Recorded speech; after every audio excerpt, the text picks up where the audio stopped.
Alright, Oracle. Back in November, I had this entering a stage 3. And today I got an alert. This week I got an alert. Some thresholds have been surpassed on the monthly candle charts. I have millions of alerts. Okay, not millions, but I have a lot. And if my attention is elsewhere, it gets my attention back to the chart. Oh, where is it? And then I look, reassess, and then say, okay. Monthly defined breakout line right here. So there's always two scenarios, but right now we're further away. All those wicks, that noise, daily closes, above and below. Above on the weekly, on the daily, above that monthly defined resistance breakout line. But the month, close below here, close below. And after that, if you stay low below enough, then you go test another, go test the bottom. 12-month moving average trying to go downwards. Where is this bringing us? Implied measure move, add it to breakout line. And this, have an implied measure move bring me back to 2016 lows. So, as Stan Weinstein says, always go to the higher trend. See if the trend is in your favor. Those are the higher prevailing winds. You don't want to go against that. So before we zoom in on the weekly, we just want to make sure that we have that higher time frames support. So the pullbacks on the smaller time frames will just be pullbacks. There won't be reversals. The weight of evidence is that you're in a downtrend. You got to have all those check marks aligned. But right now we still haven't closed below right here. This is close, 44. We're borderline. So December's not over yet. Let's see where it closes. But I'd like to have a nice close below, clean cut close below 44. Maybe price action all the way down to 43 to really confirm that measured move. Look at that Oracle, man. It's been volatile on the way up, but since 2002, look at that. Where's my Fibonacci? Can I do some Fibonacci?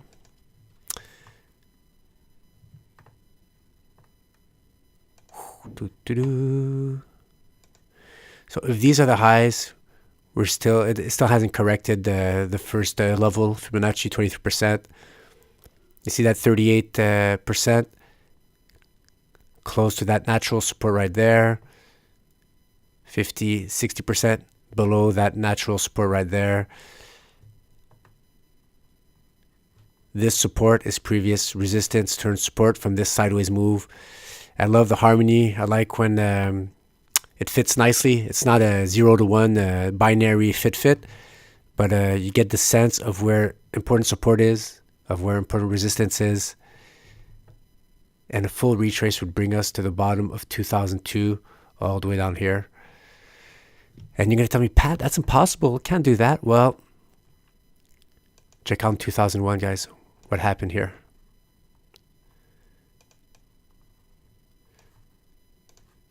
Where are the lows? Pull back. I don't know if you could see this is the low here.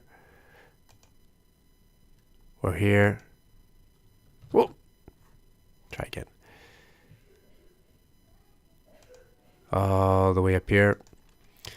And that break down the .com bubble crash or stage 4 decline. Pull back. Oh, 23%. It can't go down long. Oh, 38. Oh, come on. It's going to pull back up. Well, it did try. Buyers came in 1-2 months, but you're still below 12-month moving average.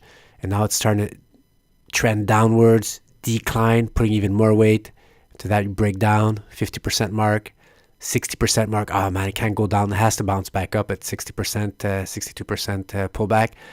Well, goes down again, 78%, sideways move.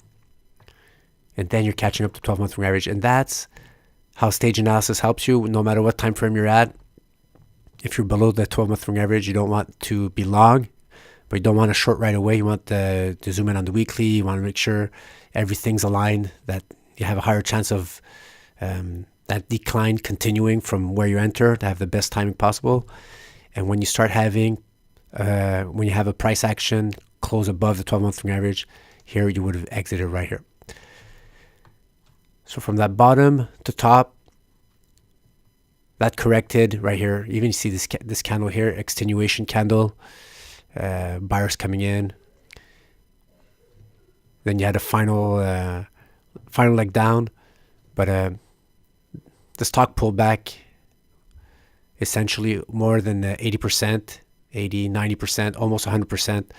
But you would have not played all the way to the bottom. Just like you don't enter here, stage analysis, you enter more when the 12-month average is declining, where the 30-week average is declining, and you exit when the price action closes out, and then the price could easily go sideways and then up.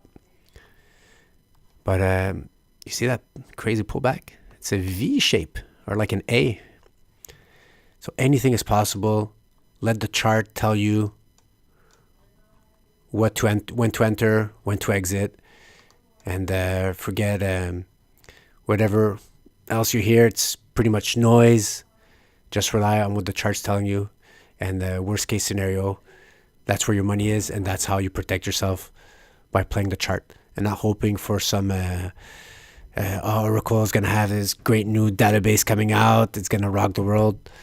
All that type of news, it's fun to talk, it's fun to understand, but you can't really trade that, because there's a lot more factors than just news clippings that influence the price. So much stuff. I can't even maybe begin to apprehend what really is involved in moving the price action. There's quantitative easing, low interest rates, liquidity in the markets, and a whole bunch of stuff, guys. Underlining market mover themes that are way more powerful than price to earnings ratio, way more powerful than latest innovations.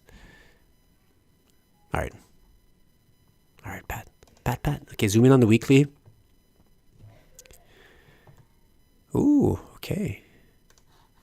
Big red candle. Damage. Starting to create some damage right here. Still not... Oh, you're not underperforming the SPX. Right here, you were a little bit, that red zone. That means you're below 30-week average. You're below... you have a declining 30-week moving average. You're underperforming the SPX. But right now, you're overperforming the SPX. So even if the price action is below 30-week average, this is not the best. It's not a triple confirmed Stan Weinstein stage 4. You'd be better just shorting other instruments that are underperforming the SPX more than Oracle. So Oracle is still hanging tough in there. It's starting a stage 4, especially if the December close is going to be below that level we identified on the monthly chart that I erased right here, 44 level. But it's starting to turn around, guys. Starting to go down, but not the best, not A++ short. So there's always a wide range of stocks. Some break down more aggressively than others. Some resist. Some might not barely break down. Even the bear market, their lower lows will be you won't have the percentage gain. So you want to avoid those if you want to play stage 4 declines. You want to get the weakest of the weak. You want to be that lion that jumps on that injured prey. And Oracle doesn't seem to be injured, just like Tesla is resisting. I posted something on Stock Twits and Twitter today on Tesla. It's still ranging. Not the best candidates to short, guys. Weight of evidence. Lower highs. So we're still waiting for that lower low here. Next few days we'll see how this happens. Weekly defined. So here's that Ichimoku cloud, very erratic because of all that movement, price action, very volatile. But you don't have any more Ichimoku cloud support. Now you're starting to find Ichimoku cloud resistance, and you just have to wait until that starts rolling over, guys. But there's not really... Where could this bounce? Let's just see where this could bounce. Maybe here. Nice consolidation on the monthly. Resistance turns support. Let's head back to the weekly. So if this closes below that 44, Could expect maybe a bounce off that 41.30 level. Let that 30 moving average catch back up. See if that support and resistance holds. If it pierces through, it might get all the way closer to that higher support and resistance, and maybe then go down, guys. And then what are you building here? Lower highs, lower highs, lower highs, lower lows, eventually lower lows, downtrend. So this candle right here, that's a lot of damage. That's a candle that's making me wary of the strength of orcl. All these red candles, they hurt on those down days. Every time it wants to go back up and you have a huge volume selling, it needs time to recuperate, and it almost kills the momentum of that stage 2. Like I said, first sword strike, chop a leg off, you need to heal. So now instead of going up, you have to rest in bed. That's your stage 3. And after that, get another, while you're in bed, get another ninja strike, lose an arm, lose a feet, then you can't do anything anymore. Not much holding you up. And that's how you deconstruct. Somebody says technically the chart's not good. Well, it's this technical advances showing that there's more and more supply, there's more and more sellers, less and less buyers, and starts slowly skewing the price action down and down and down and down. So until we have a close, we start doing higher highs, until we start going above the 3 average, until it starts inclining. Oracle is in stage 4. We're going to have confirmation maybe at the end of the month if we have that monthly close below this level. And if you really want to play it, maybe a bounce off that 41 level and enter right here. All right, guys? Thanks for listening. And don't forget to subscribe. Ciao, guys.